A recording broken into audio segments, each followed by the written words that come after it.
মার্কিন president Donald ট্রাম্পের নতুন করে হামলার হুমকির জবাবে এবার সরাসরি বিশ্বযুদ্ধের হুঁশিয়ারি দিল ইরানের ইসলামী বিপ্লবী গার্ড বাহিনী বা আইআরজিসি।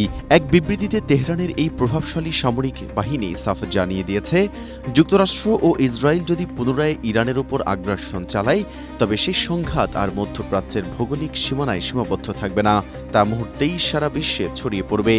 আইআরজিসি কড়া ভাষায় সতর্ক করে বলেছে, ইরানের বিরুদ্ধে এই দুঃসাহসিকতার পুনরাবৃত্তি হলে তেহরানের বিধ্বংসী আঘাত আক্রমণকারীদের এমন এক অন্ধকার গহ্বরে ছুঁড়ে ফেলবে যা তারা স্বপ্নেও কল্পনা করেনি।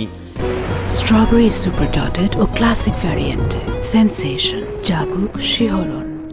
এদিকে মার্কিন প্রেসিডেন্ট ডোনাল্ড ট্রাম্পের যুদ্ধংদেহী মনোভাবের প্রতিক্রিয়ায় ইরানের পররাষ্ট্রমন্ত্রী আব্বাস আরাগচি সামাজিক যোগাযোগ মাধ্যম এক্সে একটি পোস্ট দিয়েছেন।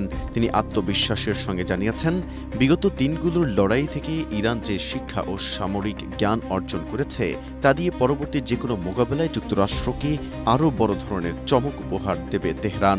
বিশ্লেষকদের মতে, ইরান এখন আগের চেয়েও অনেক বেশি শক্তিশালী ও সুশৃঙ্খলভাবে পাল্টা আক্রমণের জন্য প্রস্তুত হয়ে আছে।